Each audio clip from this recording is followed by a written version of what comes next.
जय भारत। मैं हूं अकील खान, आप देख रहे हैं हेल्प 24 टीवी। दोस्तों, कोरोना वायरस के चलते जहां कुछ कंट्रीज़ में इकोनॉमिकल क्राइसिस बढ़ रहा है, तो वहीं दूसरी तरफ कुछ मुल्कों में पॉलिटिकल रिलेशन के चेंजेस भी देखने में आ रहे हैं। इसका ताज़ा एग्जांपल मिडिल ईस्ट में बढ़ रही इज़राइल और अरब देशों की नज़दीकियाँ हैं। क्या वजह है इन विरोधियों के साथ में आने की, क्या है इसके पीछे का मकसद और क्या ये डील सक्सेसफुल हो पाएगी, इसके बारे में जानने के लिए हम जुड़ रहे हैं शहाबुद्दीन याकूब साहब के साथ। शहाबुद्दीन याकूब साहब मिडिल ईस्ट के मामलों के बहुत अच्छे जानकार हैं। आप जी नेटवर्क के साथ भी अपनी सर्विसेज दे चुके हैं।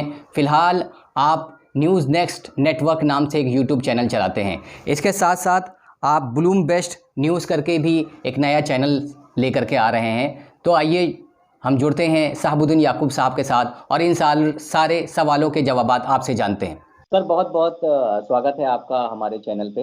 आज जो टॉपिक हमने चूज़ किया है वो है अरब इजराइल के बीच जो नए ताल्लुकात बन रहे हैं सेंचुरी डील के नाम से। उसके बारे में हम ये जानना चाहते हैं कि कोरोना के पीरियड में जहाँ पर सारी कंट्रीज कोरोना में व्यस्त हैं और वहाँ की इकोनॉमिकल कंडीशन ख़राब हो गई है, इस बीच में मिडल ईस्ट में एक नई खिचड़ी पक रही है जिसको अरब इजराइल रिलेशन का नाम दिया जा रहा है, इब्राहिम अकॉर्ड का नाम दिया जा रहा है। ऐसे वक्त में इस तरीके की सेंचुरी डील का क्या मकसद है? असल में सबसे पहले तो आपका बहुत बहुत शुक्रिया। और जहाँ तक आपने ये जिक्र किया अरब इसराइल के जो नए दौर का जो आगाज़ हो रहा है और ख़ास तौर से उसके लिए जो वक्त चुना गया, वो तो इसमें आपको जहन में ये भी रखना चाहिए कि इस वक्त यूएस के अंदर जो है नवंबर में इलेक्शन भी होने वाला है। और चूंकि ये कोविड जो है ये तो बहुत पहले आ गया था, और लेकिन इस वक्त यूएस में इलेक्शन होने वाला है। दूसरी बात यह है कि खुद इसराइल के अंदर जो प्राइम मिनिस्टर बेंजामिन नेतन्याहू हैं, उनके खिलाफ शदीद एक तरह से गुस्सा पाया जाता है, इसलिए कि उनके अवाम जो है उनके खिलाफ सड़कों पे है और वो उनके ऊपर बहुत सारे करप्शन के इल्ज़ामात हैं। तो ऐसे में इन दो चीज़ों को अगर आप मिला के देखें कि अमेरिका के अंदर इलेक्शन होने वाला है और डोनाल्ड ट्रंप का जो एक तरह से टर्म रहा है, ये बहुत सारे इश्यूज को लेकर बहुत ज़्यादा अच्छा नहीं रहा है। यानी कि उन पे प्रेशर बहुत है और वहाँ की जो एस्टेब्लिशमेंट है वो भी बहुत ज़्यादा खुश नहीं है डोनाल्ड ट्रंप के बहुत सारे ऐसे फैसले से। तो वहाँ पर इलेक्शन में डोनाल्ड ट्रंप को बहुत सारी मुश्किलों का सामना है। वैसे में उनकी कोशिश ये थी कि कुछ एक ऐसा ब्रेक थ्रू अपनी आवाम के सामने रखा जाए कि जिससे उनको लगे कि चलो एक बड़ा काम तो कम से कम ये कर गए। और उसमें सबसे बड़ा ब्रेक थ्रू यही है कि वो अपनी आवाम को, खास तौर से वहाँ पे जो ज्यूज लॉबी है और या ज्यूश जो वोटर्स हैं, उनको वो समझाना चाहते हैं कि देखिए, जो काम आपका बरसों से नहीं हो सका वो मैंने आके कर दिया। इसलिए कि इसराइल के ताल्लुक से उन्होंने कई सारे ऐसे आके फैसले लिए, जैसे डील ऑफ सेंचुरी उन्होंने शुरू की और उसमें इसराइल का जो कैपिटल है उसको तेल अवीव से उठा के यरूशलेम कर दिया। उसमें बहुत सारे मुल्कों को उन्होंने राजी किया, खुद अपनी एम्बेसी उन्होंने शिफ्ट कर दी।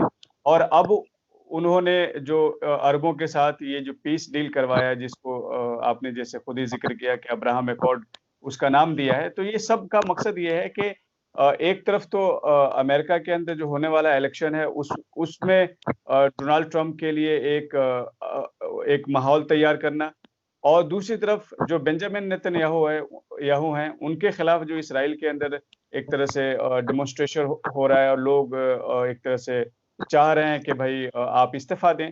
तो उनको ये बताना कि बेंजामिन नेतन्याहू की जो अब तक के जो उनकी खिदमात हैं या जो उन्होंने इसराइल के जो उनका कंट्रीब्यूशन है वो बहुत बड़ा है और आज उनकी ही वजह से ये अकॉर्ड हो रहा है। और अगर वो बाकी रहते हैं, यानी एज ए प्राइम मिनिस्टर अगर वो कंटिन्यू करते हैं, तो इस अकॉर्ड को जो अभी शुरू हुआ है और ये जो पीस डील शुरू हुआ है, ये ज़्यादा बेहतर तरीके से हो सकता है। तो एक तो ये है कि जो आपने कहा कि इस वक्त में आनन फानन ये सब करने की क्या जरूरत थी, तो आप उसको फिल वक्त, मतलब आप उसको इसी से जोड़ के आप देख सकते हैं कि यूएस में इलेक्शन हो रहा है और ट्रम्प को कुछ फाइनलिटी के तौर पर अपने लोगों के सामने रखना था और बेंजामिन नेतन्याहू को भी अपनी आवाम को जो है किसी तरह से इत्मीनान दिलाना था कि हम आप जिस काम के लिए हम यहाँ बैठे हैं वो कर रहे हैं। तो सर इसमें दो मुख्य पर्सनैलिटीज इन्वॉल्व हैं इस डील में। एक तरफ तो इसराइल के बेंजामिन नेतन्याहू हैं, तो दूसरी तरफ अमेरिका डोनाल्ड ट्रंप के दामाद जेरेड कुशनर है।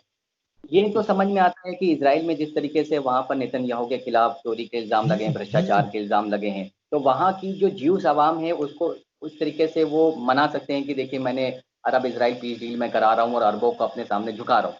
लेकिन दूसरी तरफ जहाँ पर बात आती है डोनाल्ड ट्रंप की, तो वो इस डील को लेकर के नोबेल प्राइज़ की भी बात कर रहे हैं कि मैंने इतना बड़ा समझौता करा दिया है जो कि आज तक यूएस का कोई प्रेसिडेंट नहीं करा पाया। तो इसके लिए वो अपने आप को नोबेल पीस प्राइज़ के लिए भी नॉमिनेट कराना चाहते हैं। लेकिन सर सवाल यहाँ ये उठता है कि डोनाल्ड ट्रंप के शासनकाल में जिस तरह यूएस में नस्ली दंगे हो रहे हैं, इकोनॉमी पूरी तरीके से बर्बाद हो गई है, और सबसे बड़ी बात तो ये है कि कोरोना के पीरियड में उन्होंने चीन पर इल्ज़ामात तो लगाए, लेकिन खुद सबसे ज़्यादा जो केसेस नज़र आ रहे हैं सुपर पावर होने के बावजूद भी अमेरिका में।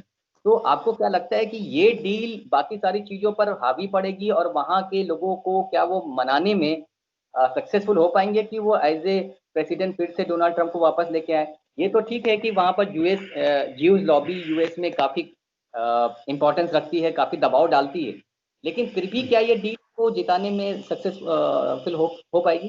क्या लगता है आपको? नहीं, जब आप इलेक्शन में जाते हैं तो वोटर्स जो हैं अलग अलग उनका सेक्शन होता है, सोसाइटी के अलग अलग जो भाग होते हैं। जैसे आप हिंदुस्तान में भी अगर आप देख लें तो इलेक्शन जब होता है तो आप अपना देखते हैं कि हमें माइनॉरिटीज़ के लिए क्या कहना है, हमें अलग अलग रीजन के लिए क्या कहना है। तो इसी तरीके से वहाँ पे जो वोटर्स के अलग अलग एक तरह से सेक्शन है या चंक है, उनको एड्रेस करना है। तो वहाँ पे एक जो जेविश वोटर्स हैं, जाहिर बात है उनकी एक तादाद है। दूसरी बात है, उसमें सबसे जो अहम चीज़ है वो ये है कि जो एस्टेब्लिशमेंट है, यानी कि वहाँ के सिस्टम पे उनकी बहुत ज़बरदस्त पकड़ है। और वो इतनी पकड़ है कि अगर वो एक तरह वो अगर अपनी सपोर्ट इनको ना दें, तो इनके लिए इलेक्शन में जीतना बहुत मुश्किल हो जाता है। उसके अलावा सिर्फ उसका एक ही एस्पेक्ट नहीं है कि वोटिंग से पहले आपको बहुत सारे फंड चाहिए होता है इलेक्शन लड़ने के लिए। वो फंड्स कौन देते हैं? यही लोग देते हैं, इसलिए कि इनके ही ज़्यादातर बिजनेसेस हाउसेज इन्हीं के पास हैं। ये बहुत बिलियनर लोग हैं। तो ये जो फाइनेंशियल जो कंट्रीब्यूशन है वो भी एक बहुत बड़ा है। वो आपसे अगर खुश नहीं है तो आपको मना कर सकते हैं, भाई हम आपने कुछ नहीं किया, हम आपको क्यों कंट्रीब्यूशन दें। तो ये भी है। उसके अलावा ये है कि सिर्फ यही एजेंडा उनके पास नहीं है, और भी बहुत सारे उनके अपने एजेंडे हैं जो लोकल इश्यूज हैं, उसके हिसाब से प्लानिंग कर रहे हैं। लेकिन उसमें से एक ये भी है, इसलिए कि वहाँ के जी मतलब आप ये कहना चाहते हैं कि ये एजेंडा ला करके वो काफ़ी हद तक उस लॉबी को अपनी तरफ अट्रैक्ट कर सकते हैं, और दूसरी तरफ वो ये भी बता रहे हैं कि जो दूसरे उम्मीदवार हैं यूएस के, उनको भी वो इल्ज़ामात लगाते हैं कि वो काफ़ी बूढ़े हैं और वो एक्टिवली उस तरीके से परफॉर्म नहीं कर पाएंगे जिस तरीके से एक्टिवली इन्होंने अरब इसराइल समझौता करा रहे हैं। इसके अलावा वो चीन को भी घेरने की कोशिश कर रहे हैं। तो आप ये कहना चाहते हैं कि इस तरीके की डील कुछ हद तक उनको फ़ायदा पहुंचा सकती है, और इसके अलावा भी कुछ और भी उनके पास ऑप्शंस हैं जिसके थ्रू वो यूएस इलेक्शन जीतने में उनको हेल्प करेंगे? जी नहीं, जब आप इलेक्शन में जाते हैं तो चूंकि इलेक्शन तो एक मुकाबला है, और आपका जो मद्दे मुकाबिल है, आपके जो सामने है, उसके ताल्लुक से आवाम के अंदर यही आपको कन्फ्यूजन पैदा करना होता है कि भाई ये शख्स अगर इसके हाथ में बागडोर आया तो ये संभाल नहीं सकेंगे। एक तो मुझसे उम्र में भी ज़्यादा हैं, और मैं एक स्ट्रॉन्ग और let's make America great again के ख्वाब के साथ मैं वापस आया हूँ। और मैं एक बहुत ही टफ आदमी हूँ, और देखो मैं दुनिया से किस तरह से चाइना के साथ टफ हूँ, और उनको मैं अपनी शर्तों पे लाने की कोशिश कर रहा हूँ। मिडिल ईस्ट में मैंने ये कर दिया। और मैं चूंकि वहाँ की आवाम भी जो है वो बात ये जानती है कि वहाँ का जो एस्टेब्लिशमेंट है उसके इंटरेस्ट बहुत सारे अलग हैं। तो वो कहीं ना कहीं अपनी आवाम को भी ये बताना चाहते हैं कि भाई देखो मैं अमेरिका के इंटरेस्ट में सोच रहा हूँ, और यहाँ पे जो बहुत सारी लॉबीज हैं जो सिर्फ अपने लिए काम करती हैं और अमेरिका का इंटरेस्ट उनके लिए उतना मैटर नहीं करता, वो भी मैं देख रहा हूँ। इसलिए कि आपको पता होगा कि बीच में जैसे डोनाल्ड ट्रंप ने ये कह दिया कि बहुत सारे जो लोग हैं वो चाहते हैं कि जंग हो ताकि उनके असलहे बिकें, और इस तरह से तो इस तरह की जो बातें हैं उससे ये इशारा मिलता है कि डोनाल्ड ट्रंप जो हैं वो अपनी आवाम को ये बताना चाहते हैं कि आपके जो भी इंटरेस्ट हैं वो मैं हर एंगल से उसको देख रहा हूँ, और सबको मैं प्रोटेक्ट करना चाहता हूँ। तो जो आप जब इलेक्शन उसमें जाते हैं तो उसमें जाहिर बात है आप दूसरों पे इल्ज़ामात ही लगाते हैं, और अमेरिकन जो सोसाइटी है वो बहुत ही फ्री सोसाइटी है, वहाँ पे लोग इसको उतना बुरा भी नहीं मानते। अच्छा सर, जिस तरीके से वो बता रहे हैं कि इजराइल ने यूएई ने ऑलरेडी एक्सेप्ट कर लिया है इजराइल को, बहरीन ने ना करते हुए उन्होंने भी एक्सेप्ट कर लिया, जबकि ये बहुत बड़ा कदम बहरीन ने उठाया कि हमें पता है कि बहरीन में जो अवाम है वो उसकी अक्सरियत शिया बिरादरी की है, और जो वहाँ पे हुक्मरान है वो सुन्नी है, तो ये बहुत टफ था बहरीन का इजराइल को एक्सेप्ट करना, लेकिन ना करते हुए आखिर उन्होंने बोल्ड स्टेप उठाया। अब डोनाल्ड ट्रम्प ये कह रहे हैं कि 3-4 और ममालिक लाइन में लगे हुए हैं इजराइल को एक्सेप्ट करने के लिए। आपको क्या लगता है कि क्या वो सच बोल रहे हैं? और अगर हैं तो वो आपकी नज़र में कौन-कौन से मुल्क हो सकते हैं? सऊदी अरब का भी नाम आ रहा है, लेकिन सऊदी अरब आपको लगता है कि नेक्स्ट उन ममालिक में है जो कि अरब इजराइल डील को एक्सेप्ट कर लेंगे?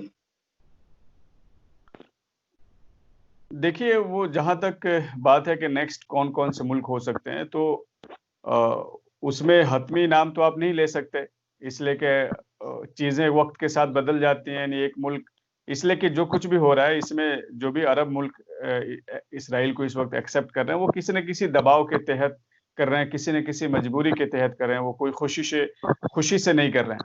तो और उसकी उसका सबसे बड़ा सबूत ये है कि कुछ दिनों पहले आपने देखा होगा कि बहरैन भी ने ये कहा था कि अभी नहीं, बाद में, फिर उन्होंने कर लिया। इसी तरह कुवैत ने ये कहा कि भाई हम सबसे आखिरी मुल्क होंगे जो इसराइल को एक्सेप्ट करेंगे, लेकिन वहाँ भी चीज़ें तब्दील होने लगी हैं। इसी तरीके से सूडान है, वहाँ भी उनके एक मिनिस्टर ने कुछ बयान दे दिया, फिर बाद में उसको उन्होंने बदल दिया। तो अभी इसी तरह ओमान है, तो अब वो ये उनकी कोशिशें तो चल रही हैं, और वो सबके साथ वो एंगेज हैं, सबको एंगेज करके रखा है, सबके साथ वो बातें कर रहे हैं। अब उसमें से कौन किस टर्म पे और किस शराइत पे उनके साथ मान जाता है, उसको अपना क्या इंटरेस्ट दिखता है, तो ये तो आने वाले वक़्त में हम देखेंगे कि कौन और से मुल्क हैं, उनका नाम लेकर अभी से गेस करना ठीक नहीं है। बाकी ये है कि जहाँ तक सऊदी अरब का मामला है, तो सऊदी अरब खित्ते का चूँकि एक बड़ा मुल्क है, और आप ये कह सकते हैं कि अरब वर्ल्ड के अंदर अगर कुछ भी होता है तो उसमें सऊदी अरब का कुछ न कुछ दखल होता है। लेकिन इस वक़्त सऊदी अरब में चूँकि किंग सलमान अभी मौजूद हैं, और किंग सलमान की जो पीढ़ी है, वो अपने शर्तों पे इसराइल के साथ किसी भी तरह का एग्रीमेंट करना चाहती है। तो अगरचे सऊदी अरब के अंदर अभी वो लॉबी भी मौजूद है मोहम्मद बिन सलमान के विज़न को सपोर्ट करने वाली, लेकिन इस वाले मुद्दे पे अभी उनके लिए बहुत मुश्किल है। उसकी वजह ये है कि इस वक़्त सऊदी अरब के अंदर जो खुद उनकी आवाम जो है, उनके अंदर बहुत बेदारी है, और वो हर एक चीज़ को, एक्शन को बड़ा ही बगौर देख रहे हैं। अभी आपने देखा होगा, कल मैंने खुद अपने चैनल पे जो वीडियो डाला है उसमें मैंने ये बताया है कि लंदन में खुद उन्होंने नेशनल असेंबली पार्टी, उन्होंने एक जो वहाँ के थिंक टैंक एक तरह से है, आप कह सकते हैं। थिंक टैंक मतलब ये है कि जो इंटेलेक्चुअल ग्रुप है सऊदी अरब का, जो अलग-अलग इश्यूज़ की वजह से जो इन मुल्कों में जाके आबाद हो गया है, वो सब लोग मिलकर इकट्ठा हो गए और उन्होंने एक नई पार्टी बना ली है। उसका मकसद ये है कि उनको ये लग रहा है कि सऊदी अरब जिन क्राइसिस से गुज़र रहा है, उसमें अब सऊदी अरब को बचाना ज़्यादा ज़रूरी है, बजाए इसके कि हुक्मरान तबका को रियायत दी जाए। इसी इसी पॉइंट से रिलेटेड सर सवाल एक ये खड़ा होता है कि अब ये जो इस तरीके की विपक्षी पार्टी जो आपने बताई कि अपोजिशन पार्टी पहली बार जो है सऊदी अरब में बन रही है, क्या ये एक सोची समझी साजिश नहीं हो सकती है कि इस तरीके से सऊदी के हुक्मरान के सामने एक तरीके के एक अपोजिट पार्टी खड़ी की जाए और इससे उनको दबाव में लिया जाए? जिस तरीके से ये भी देखा जा रहा है कि कुछ दिन पहले सऊदी अरब पे ये इल्ज़ाम लगाया गया है कि चाइना की मदद से वो अपने यहाँ एटम बम बना रहे हैं, परमाणु हथियार बना रहे हैं। तो क्या ये टूल्स नहीं हो सकते हैं सऊदी अरब को प्रेशराइज़ करने के लिए कि अगर आपने हमारी शर्तों को नहीं माना, तो या तो हम आपके अगेंस्ट में कोई अपोजिशन पार्टी बना देंगे, उसके बाद आपकी हुकूमत खतरे में आ जाएगी, या इस तरीके के इल्ज़ामात लगाएँगे कि आप परमाणु बम बना रहे हैं, वो भी चाइना की मदद से। तो एक तीर से दो निशाने लगेंगे, एक तो प्रेशर पड़ेगा सऊदी अरब के ऊपर कि वो अरब और इज़राइल डील को एक्सेप्ट करे। दूसरा, चाइना को भी हम एक तरीके से प्रेशर टैक्टिक्स मिलेंगे कि आप सऊदी अरब की मदद कर रहे हो एटम बम बनाने के लिए। आपको लगता है कि ये एक तरीके की प्रेशर टैक्टिक्स भी हो सकती है? और एक बार अगर सऊदी अरब ने अगर कबूल कर लिया, तो बाकी के सारे अरब ममालिक तो धीरे-धीरे फटाफट आ जाएँगे। ये सब इंटरनेशनल अफेयर्स में ये सब चीज़ें चलती हैं, जो ये ममालिक हैं, ये सब ये जानते हैं, ये प्रेशर टैक्टिक्स जो आप कह रहे हैं, ये हर जगह होता है। लेकिन ये उनकी क़यादत पर मुनहसिर है, तो वो प्रेशर में आते हैं या नहीं आते हैं। तो ये कोई बड़ी और कोई नई चीज़ नहीं है, ये सब मुल्कों के रिलेशनशिप में ये सब चलता है और सबको पता होता है।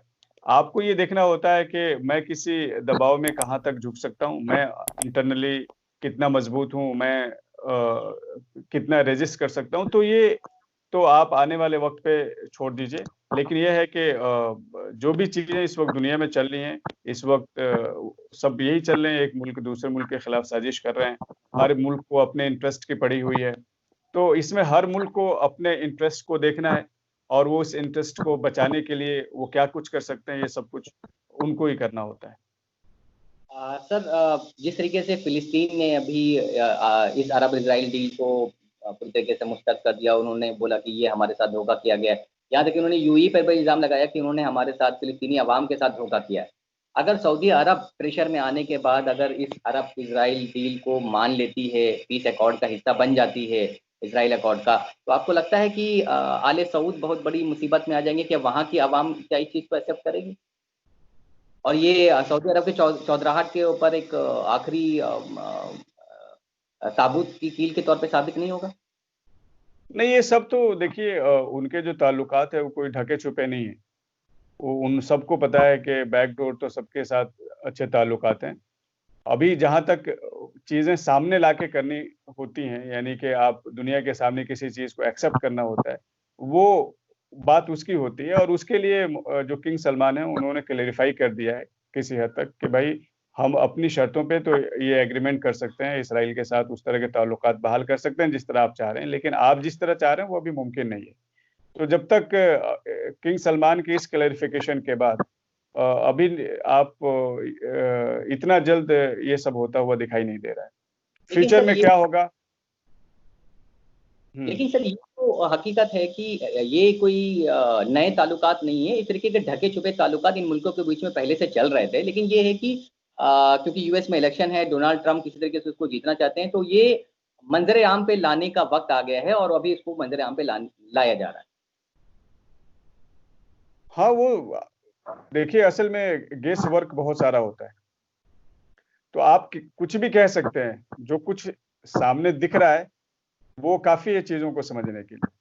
आगे क्या होगा, ये सब गेस वर्क है, कि आगे ये हो सकता है, वो हो सकता है। अभी मैं समझता हूँ कि उसका वक़्त नहीं है कि उस पे आप बैठ कर के एनालिसिस किया जाए कि आगे क्या होगा। अभी फ़िल वक़्त जो है वो ये है कि कुछ ममालिक हैं जो उनके साथ जा चुके हैं, कुछ ममालिक जाने की तैयारी में हैं, वो अपने इंटरेस्ट देख रहे हैं, अपनी अवाम के रिएक्शंस देख रहे हैं और उनका क्या फ़ायदा होगा, क्या नुकसान होगा। अब क्या है, मुल्कों के आपस के ताल्लुकात में हर मुल्क जो है अपना इंटरेस्ट देखता है। इस मुश्किल के वक़्त में हर मुल्क के सामने अपने सर्वाइवल के भी इश्यूज़ हैं। तो बहुत सारी ऐसी चीज़ें हैं कि जो डिटरमाइन करती हैं कि उन्हें क्या करना है। सर, बहुत-बहुत शुक्रिया आपका कीमती वक़्त देने के लिए, इस टॉपिक पे बात करने के लिए। बिल्कुल सही बोला आपने, ये तो वक़्त ही बताएगा कि ऊँट किस करवट बैठता है और आने वाले यूएस के इलेक्शन में डोनाल्ड ट्रम्प को इसका फ़ायदा होता है या डोनाल्ड ट्रम्प नहीं आ पाते हैं और अरब-इज़राइल डील बीच में मुकम्मल हो पाती है या वहीं ख़त्म हो जाती है, ये तो आने वाला वक़्त बताएगा। सर, बहुत-बहुत शुक्रिया। आगे किसी और मुद्दे के साथ हम आपसे फिर से कॉन्टैक्ट करेंगे। धन्यवाद। धन्यवाद।